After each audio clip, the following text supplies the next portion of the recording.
नमस्ते बच्चों, कैसे हो आप सब? स्वस्थ हो? ठीक हो?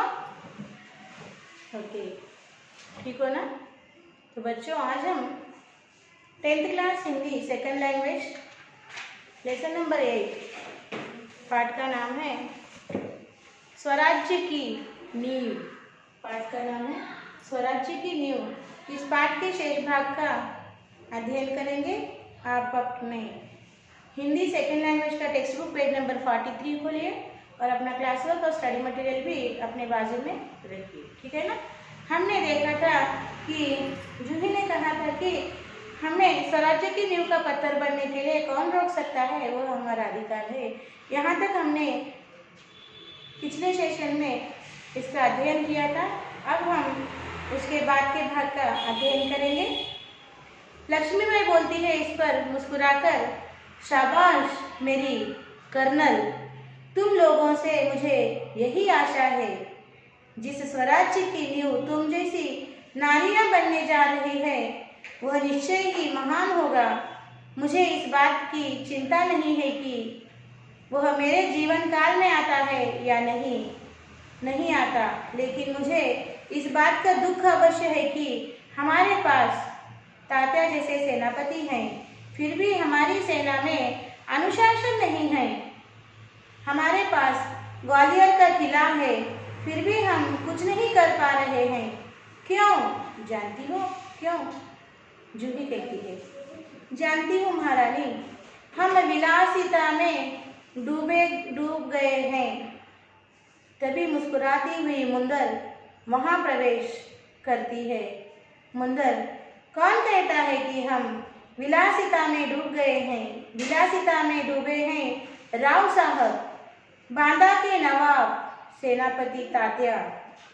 जूही सहसा, नहीं मुंदर, सेनापति नहीं। मुंदर मुस्कुराती है, ओह समझी, तुम तो उनका पक्ष लोगी ही। जूही दृढ़ स्वर में, मैं उसका पक्ष नहीं लेती, लेकिन जो तथ्य है उसको छिपाया नहीं जा सकता। सरदार तात्या राव साहब को अपने तन मन का स्वामी मानते हैं। मुंदर, और तुम उनको अपना स्वामी मानती हो?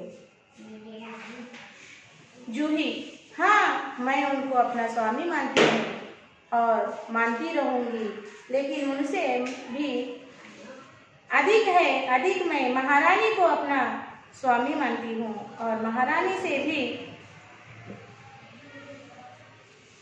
पेज नंबर 44 खोलिए बच्चों। महारानी से भी बढ़कर मैं अपने देश को अपना स्वामी मानती हूँ। देश के लिए मैं सरदार को भी ठुकरा चुकी हूँ। मुंदर सक पकाकर गुस्से में, जूही तू तो नाराज हो गई, मेरा यह मतलब नहीं था। मैं तो केवल इतना ही कहना चाहती थी कि जब तूने उन्हें अपना स्वामी मान लिया है तो तू उन्हें रोकती क्यों नहीं? लक्ष्मीबाई, जूही ने उन्हें रोका है मुंदर, मैं जानती हूँ। जब राव साहब के कहने पर तात्या इसे नाचने के लिए बुलाने को आए थे तो इसने उनको बुरी तरह दुत्कार दिया था। जूही, हाँ रानी, मैं स्वराज्य के लिए नाच सकती हूँ, बराबर नाचती रही हूँ, परंतु विलासिता में डूबने के लिए अपनी कला को किसी के गले की फांसी नहीं बना सकती हूँ। जो मुझको ऐसा करने के लिए कहते हैं उनको मैं ठोकर ही मार सकती हूँ। लक्ष्मीबाई दीर्घ निश्वास लेकर, ठोकर ही तो नहीं मार सकती जूही, यही दर्द तो हमें कचोट रहा है। अगर ठोकर मारकर हम उनकी मदहोशी दूर कर सकते तो बात ही क्या थी? मुंदर, और मैं भी तैयार हूँ भाई साहब, चलो हम सब चलकर उनकी नींद हराम कर दे। लक्ष्मीबाई, नहीं मुंदर नहीं, हम उनकी नींद हराम नहीं कर सकते। अब तो दुश्मन की ठोकरें ही उनको उस नींद से जगा सकती हैं। जूही, दुश्मन की ठोकर, यह आप क्या कह रही है? लक्ष्मीबाई, हाँ जूही, दोस्त की ठोकर दोस्त की ठोकर और विश्वास की खाई को और भी चौड़ा कर देती है। क्या तुम नहीं जानती कि हम एक दूसरे को किस दृष्टि से देखते हैं? क्या ऐसी स्थिति में मेरे कुछ कहने से शंकाओं की घटा और भी गहरी नहीं उठेगी? मुंदर, भाई साहब ठीक कहती है। शंकाएं अविश्वास पैदा करेगी और उस अविश्वास से उत्पन्न निराशा को दूर करने के लिए पायल की झंकार और भी झनक उठेगी। श्रीखंड और लड्डुओं पर जान देने वाले ब्राह्मणों के आशीर्वाद का स्वर और भी तेज हो उठेगा। सहसा कहीं दूर तोपों का स्वर उड़ता है। लक्ष्मीबाई, और जूही, तू अगर तात्या को खोज सके तो तुरंत उन्हें यहाँ आने के लिए कह। जूही, खोज क्यों नहीं सकती? आपकी आज्ञा होने पर मैं उन्हें पाताल से भी खींच कर ला सकती हूँ। जाने को मुड़ती है कि रघुनाथ राव तेजी से प्रवेश करते हैं। रघुनाथ राव कहते हैं, महारानी आपने सुना? लक्ष्मीबाई कहती है, क्या रघुनाथ? रघुनाथ राव कहते हैं, महारानी, जनरल रोज की सेना ने मुरार में पेशवा की सेना को हरा दिया। जूही कांपकर, क्या पेशवा की सेना हार गई? लक्ष्मीबाई, पेशवा की सेना हार गई, यह अच्छा ही हुआ। अब पेशवा की आंखें खुलेंगी। रघुनाथ, अपनी सेना को तैयार होने की आज्ञा दो। जो रोज ग्वालियर का किला नहीं ले सकता। रघुनाथ राव कहते हैं, मैं जानता हूँ वह कभी नहीं ले सकेगा। मैं अभी सेना को कूच के लिए तैयार करता हूँ, केवल आपको सूचना देने के लिए आया था। जाता है। देखिए, अब यहाँ तक का भाग हम समझेंगे, चर्चा करेंगे। देखिए क्या हुआ यहाँ पर। जूही और रानी लक्ष्मीबाई का वार्तालाप यानी बातचीत हो रही थी। ओके, और रानी लक्ष्मीबाई ने कहा कि जूही की बात सुनकर क्यों हम नींव का पत्थर नहीं बन सकते, ये हमारा अधिकार है। तब रानी लक्ष्मीबाई मुस्कुराती हुई कहती है कि शाबाश मेरी कर्नल। कर्नल यानी जो मिलिट्री का बड़ा होता है, सेना का बड़ा होता है। तो जूही भी एक बड़े सेनापति के जैसा उसने बात किया, इसलिए रानी लक्ष्मीबाई उसे कहती है, शाबाश मेरी कर्नल, तुम लोगों से ही मेरी आशा यानी उम्मीद बनी है और तुम जैसी नारियों के कारण ही हमें स्वराज्य मिलेगा। रानी लक्ष्मीबाई ने नारियों की सेना बनाकर अंग्रेजों के खिलाफ युद्ध का धावा बोला था। पता है ना आपको इतिहास के बारे में? तो रानी लक्ष्मीबाई कहती कि स्वराज्य की नींव तुम जैसी नारियां ही बनने जा रही है। वह निश्चय ही महान होगा। मुझे इस बात की चिंता नहीं कि वह मेरे जीवन काल में होगा या मेरे मृत्यु के बाद होगा, यह मुझे पता नहीं, मगर तुम लोग की स्वराज्य की नींव बनने जा रहे हो, ये बहुत महान बात है। आप जैसे नारी। जूही कहती है, जानती हूँ महारानी। ओके, हम विलासिता में डूबे हुए हैं। तभी मुंदर वहाँ पे मुस्कुराती हुई आती है और ताना मारने यानी कंट्रोवर्सी के रूप में कहती है, ओके, विलासिता में कौन डूब गए हैं? डूबे हैं राव साहब और सेनापति नवाब। जूही कहती है, नहीं मुंदर, सेनापति नहीं डूबे विलासिता में। तब मुंदर उसे कंट्रोवर्सी से कहती है, तुम तो उसका पक्ष लोगी ही। तब जूही कहती है, नहीं, मैं उनका पक्ष नहीं लेती। जो तथ्य है, तथ्य का अर्थ है जो सत्य है, मैं उसी को कह रही हूँ, उसको छिपाया नहीं जा सकता।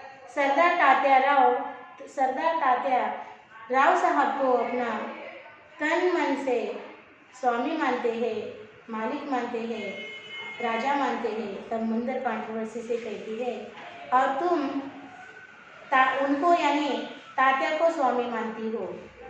तब जूही इस तरह उत्तर देती है, हाँ, मैं उनको अपना स्वामी मानती हूँ और मानती रहूँगी।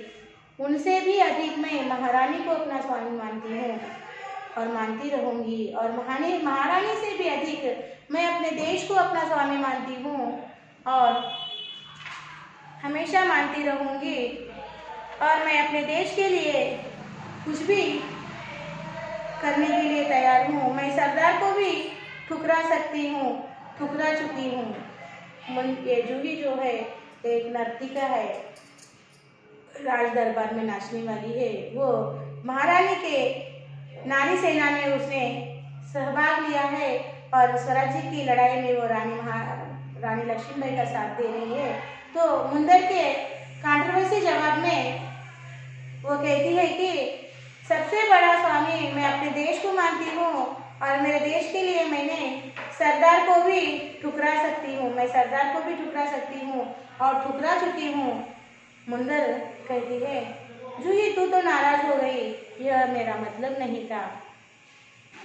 जब तूने अपना स्वामी मान लिया है तो तू ही उन्हें रोकती क्यों नहीं? रानी लक्ष्मीबाई कहती है, जूही ने उन्हें रोका है मुंदर, मैं जानती हूँ जूही ने उन्हें रोका है। जब राव साहब के कहने पर तात्या इसे नाचने के लिए बुलाने को आए थे तो इसने उनको बुरी तरह दुत्कार दिया था। जब तात्या जो सरदार है सेना के, वे राव साहब यानी महाराज के कहने पर इन्हें जूही को नाचने के लिए बुलाने आए थे, तब जूही ने साफ इनकार कर दिया था, धुतकार दिया था। और जूही बोली, हाँ रानी, मैं स्वराज्य के लिए नाच सकती हूँ, बराबर नाचती रही हूँ, परंतु विलासिता में डूबने के लिए अपनी कला का प्रदर्शन करके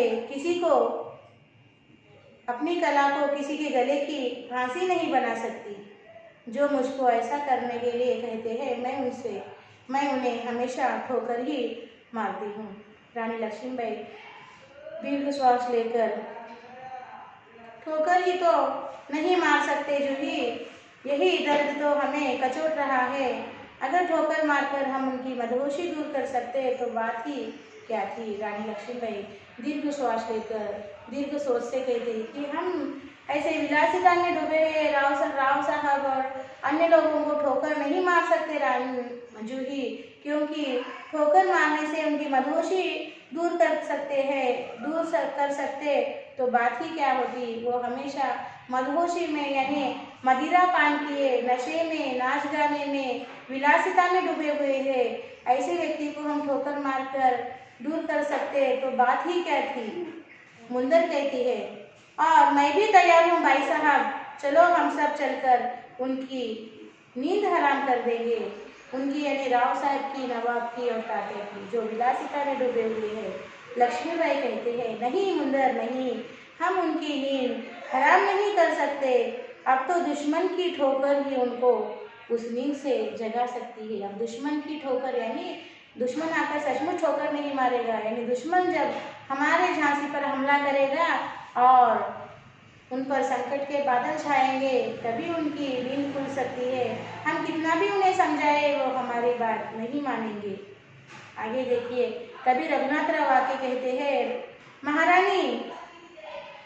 महारानी पेशवा की ग्वालियर का किला देखो, पेशवा की हार हो गई, ओके, पेशवा की सेना को हरा दिया। जनरल रोज जो अंग्रेज का जनरल है, अंग्रेज सेना का जनरल, उसका नाम रोज है।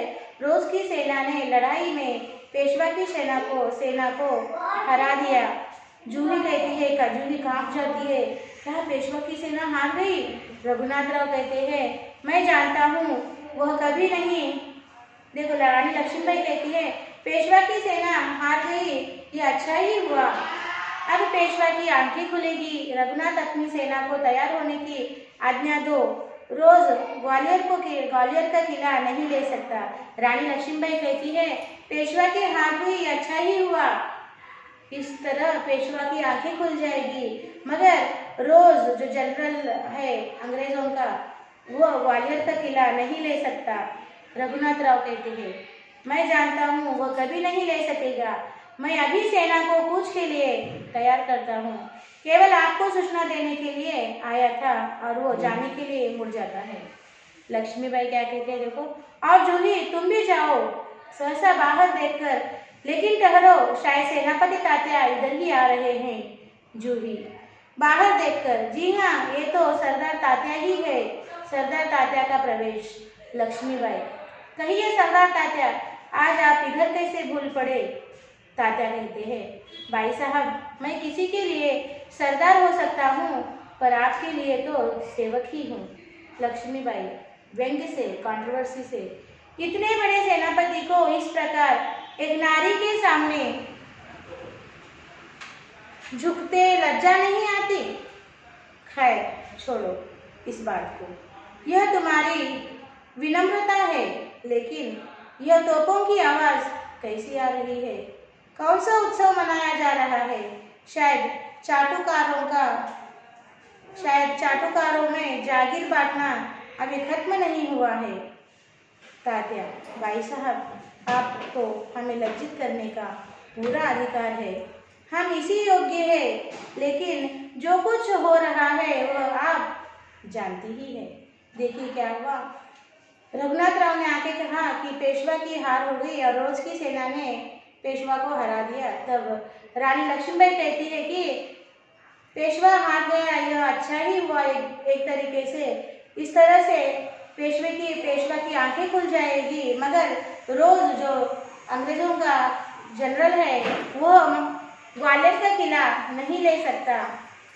तुम अपनी सेना को लड़ाई के लिए तैयार कर दो, अभी हमें कूच करना है, ग्वालियर के किले को बचाना है। और जूही से कहती है, जूही तुम भी बाहर जाकर देखो। तभी कहती है, रुको जूही, लगता है तात्या इधर ही आ रहे हैं। और तात्या प्रवेश करते हैं और रानी लक्ष्मीबाई को झुककर प्रणाम करते हैं। तब रानी लक्ष्मीबाई कहती है, आप तो सरदार हो और एक नारी के सामने झुकते हुए आपको लज्जा यानी शर्म नहीं आई? यह तुम्हारी विनम्रता है, लेकिन इस तरह कहने पर तात्या कहते हैं कि महारानी, मैं औरों के लिए सरदार हूँ, मैं आपके लिए तो आपका सेवक हूँ। तब रानी कहती है कि ये बाहर तोपों की आवाज़ कहाँ से आ रही है? कौन सा उत्सव यानी कौन सा त्योहार मनाया जा रहा है? शायद जो चाटुकारों यानी चापलूसी करने वालों में जागीर यानी प्रॉपर्टी बांट रहे हैं राव साहेब, शायद उसी का यह आवाज़ होगा। देखिए रानी ने कंट्रोवर्सी से कहा ऐसा, क्योंकि विलासिता में राव साहब के साथ तात्या और नवाब भी डूबे हुए थे और बाहर युद्ध की स्थिति है, सब मर मिटने के लिए तैयार है और विलासिता में नाच गाने में ये लोग डूबे हुए हैं। इसलिए रानी ने ऐसा कहा कि ये तोपों की आवाज़ कहाँ से आ रही है? शायद लगता है चाटुकारों यानी चापलूसी करने वालों में प्रॉपर्टी जागीरदारी यानी प्रॉपर्टी बांटी जा रही है, प्रॉपर्टी भेंट में दी जा रही है। तब तात्या कहते हैं, भाई साहब, आपको हमें लज्जित करने का पूरा अधिकार है, हम इसी योग्य है, लेकिन जो कुछ हो रहा है वो आप जानती ही है। तब तात्या कहते हैं कि भाई साहब, आप हमें लज्जित करें, शर्मसार करें, आप हमारा इंसल्ट करें, हम इसी के योग्य है, मगर जो कुछ हो रहा है वो क्यों हो रहा है आप जानती हो। रानी लक्ष्मीबाई इस पर कहती है, शायद ब्रह्मभोज के उपलक्ष्य में ये तोपें चल रही है, श्रीखंड और लड्डुओं के लिए घी शक्कर की कमी तो नहीं पड़ी। देखो फिर से रानी ने कंट्रोवर्सी में कहा, शायद जो ब्रह्मभोज यानी बड़ी दावत की उपलक्ष्य में ये तोपें चल रही है और श्रीखंड और लड्डू, श्रीखंड और ये जो मिठाई है, मिठाई के नाम है श्रीखंड और लड्डू बनाने के लिए घी शक्कर की कमी तो नहीं पड़ गई। तब जूही कहती है, सरकार इस बार इनको माफ कर दीजिए। तात्या कहते हैं, भाई साहब, आप यूं कब तक फटकारती रहेंगी? लक्ष्मीबाई, तो मैं भी तैयार हूँ तात्या, तुमसे मुझे बहुत आशाएं थी, तुम्हारे रहते यह सब क्या हो गया? जूही, सरकार ये स्वामी भक्त हैं। लक्ष्मीबाई कहती है, लेकिन आज हमें देशभक्तों की आवश्यकता है। खैर, अब भी कुछ नहीं बिगड़ा, अब भी बहुत कुछ किया जा सकता है। तात्या, इसलिए तो आया हूँ भाई साहब, आप जो कहेंगी वही करूँगा, जो योजना बनाए उसी पर चलूँगा।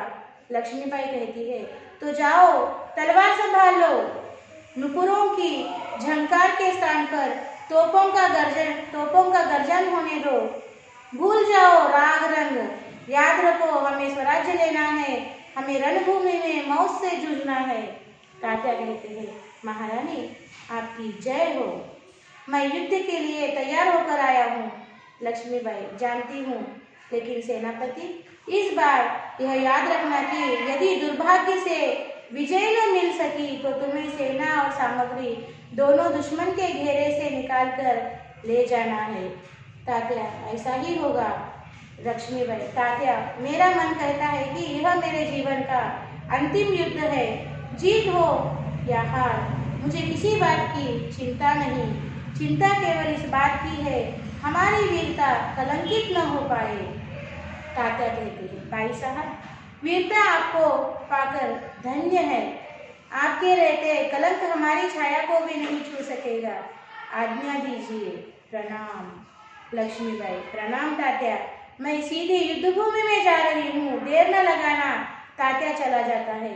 मुंदर, सरकार, आज मैं बराबर आपके साथ रहूंगी। जूही, और मैं तोपखाना संभालूंगी। लक्ष्मीबाई, और हम सब मिलकर या तो स्वराज्य प्राप्त करके रहेंगे या स्वराज्य की नींव का पत्थर बनके पर्दा गिरता है। इस तरह से यह कहानी है। तात्या जब रानी लक्ष्मीबाई के पास आते हैं तो रानी लक्ष्मीबाई उन्हें बहुत डांटती है, कंट्रोवर्सी से बहुत कुछ कहती है और ज्ञानोदय कराती है। उनकी आंखें खोलती है कि यह वक्त विलासिता में डूबने का नहीं है, बल्कि हमारे देश को स्वराज्य दिलाने का है, स्वराज्य की स्थापना करने का है, शत्रु से देश को बचाने का है। तब तात्या कहते हैं कि मैं भी इसी भावना से आपके पास आया हूँ। तो रानी कहती है, चलो कमर बांध लो, तैयार हो जाओ, और यह समय दुश्मन से लड़कर अपने झांसी को बचाने का है, और यह बहुत कठिन समय है। अगर दुश्मन के हाथों हमारी हार हो तभी भी सेना और सामग्री को दुश्मन के हाथ मत लगने दो, उसे लेकर चले जाओ यहाँ से। तात्या से इस तरह कहती है। और रानी लक्ष्मीबाई ये भी कहती है कि मुझे लगता है मेरे जीवन का अंतिम घनघोर युद्ध है, मैं नहीं जानती इसमें मैं जीवित रहूंगी या मर जाऊंगी। मुझे उस बात की चिंता नहीं है, मुझे चिंता इस बात की है कि हमारी वीरता, हमारा जो पराक्रम है वो कलंकित ना हो, ब्लेम ना हो। तो तात्या कहते हैं कि ये वीरता, ये ब्रेवरी आप जैसी महान वीर महारानी को पाकर धन्य हो गई है, इसे कभी कलंकित नहीं हो सकती। आज्ञा दीजिए मैं महारानी, मैं भी युद्ध में आपके साथ आ रहा हूँ। रानी लक्ष्मीबाई कहती है, तो चलो हम युद्धभूमि में मिलेंगे, देर न लगाना।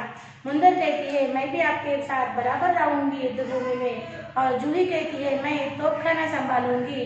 और रानी लक्ष्मीबाई, हम सब मिलकर या तो स्वराज्य को पाकर रहेंगे या स्वराज्य के नींव का पत्थर बनेंगे। बस एकांकिका खत्म होती है और पर्दा गिर जाता है। समझ में आ गया बच्चों एकांकी? ओके, तो अब आपको इस एकांकी के इस भाग का, इस अंश का मौन वाचन, साइलेंट रीडिंग करना है, कीजिए।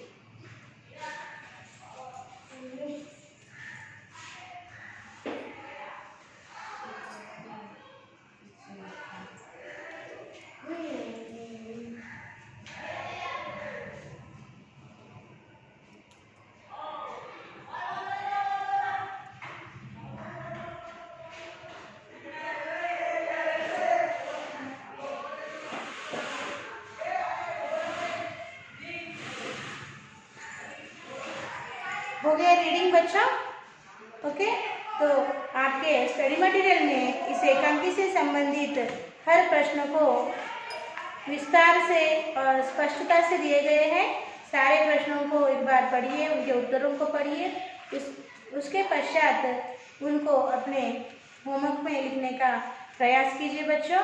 मैं यहाँ पर कुछ प्रश्न पढ़ रही हूँ, देखो। लक्ष्मीबाई तात्या से क्यों नाराज थी? तात्या ने उन्हें क्या आश्वासन दिया था? तो देखिए इसका उत्तर इस तरह लिखना है। तात्या रघुनाथ राव के सेनापति थे। वे वीर एवं स्वामी भक्त थे, पर सेना में अनुशासन नहीं था। रघुनाथ राव विलासिता में डूब गए। लक्ष्मीबाई को तात्या से बहुत आशाएं थी। दूसरी ओर अंग्रेज फौज भारत के राज्यों को हड़प रही थी, इसलिए लक्ष्मीबाई तात्या से नाराज थी। तात्या ने लक्ष्मीबाई को यह आश्वासन दिया कि स्वराज्य की रक्षा के लिए डटकर अंग्रेजी फौज से लड़ेंगे और स्वतंत्रता की रक्षा करेंगे। इस प्रश्न का उत्तर आपको इस तरह से लिखना है बच्चों। अगला प्रश्न है, रानी लक्ष्मीबाई साहसी नारी थी, उदाहरण के द्वारा सिद्ध कीजिए। तो उत्तर इस तरह लिखना है आपको। झांसी लक्ष्मीबाई के हाथ से निकल गई। सहसा तीव्र होकर लक्ष्मीबाई कहती है, तीव्र होकर लक्ष्मीबाई कहती है कि मैं अकेली हूँ, लेकिन अकेली ही झांसी लेकर रहूंगी। रघुनाथ से उसकी सेना को तैयार होने की आज्ञा देती है। वो आगे कहती है कि अभी स्वामी भक्त नहीं, देशभक्तों की आवश्यकता है। अब भी कुछ नहीं बिगड़ा, अब भी बहुत कुछ किया जा सकता है। नुपुरों की नुपुर यानी घुंघरुओं की जनता, ये सब लोग ये राव साहेब, तात्या और नवाब नाच गाने में, मद्यपान यानी पीने में, नशे में डूबे हुए थे। इसलिए कहते हैं कि नुपुर यानी घुंघरुओं की झनकार, जो पैर में बांधकर नाचती है नर्तिका। नुपुरों की झनकार के स्थान पर तोपों का गर्जन होने दो। हमें रणभूमि में मौत से जूझना है। तात्या कहता है कि बाई साहब, वीरता आपको पाकर धन्य है। अंत में लक्ष्मीबाई कहती है कि मैं सीधा युद्ध भूमि में जा रही हूँ, देर न लगाना और हम सब मिलकर या तो स्वराज्य प्राप्त करके रहेंगे या स्वराज्य की नींव का पत्थर बनेंगे। इन कथनों से सिद्ध होता है कि लक्ष्मीबाई साहसी नारी थी। इस तरह आपके स्टडी मटेरियल में बच्चों हर प्रश्न स्पष्टता से उत्तर सहित दिया है। पूरे स्टडी मटेरियल के सभी प्रश्नों को पढ़िए, समझिए और फिर अपने शब्दों में उसके लिखने का प्रयास कीजिए। तो आज आप अपना साक्षी इस तरह लिखिए।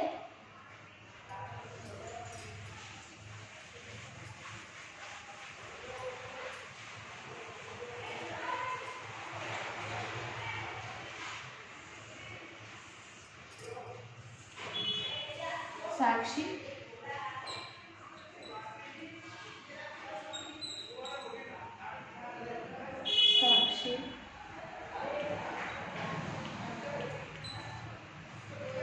Subject Hindi, second language class 10th class, learn and write all question and answers from lesson 20 in HW one time. So PS और यहाँ पे पेरेंट्स साइन लीजिए और सभी प्रश्नों को होमवर्क में लिखकर, सुंदर हस्ताक्षर में लिखकर, जो आपको स्कूल का मेल आईडी दिया है बच्चों, उस मेल आईडी को समय पर भिजवा दीजिए। कोई पेंडिंग वर्क्स मत रखिए बच्चों। यहाँ पर हमने पार्ट 8 स्वराज्य की नींव एकांकी समाप्त कर दी है। हम फिर एक नए पाठ के साथ अगले सेशन में मिलेंगे। तब तक बच्चों धन्यवाद, बाय बाय।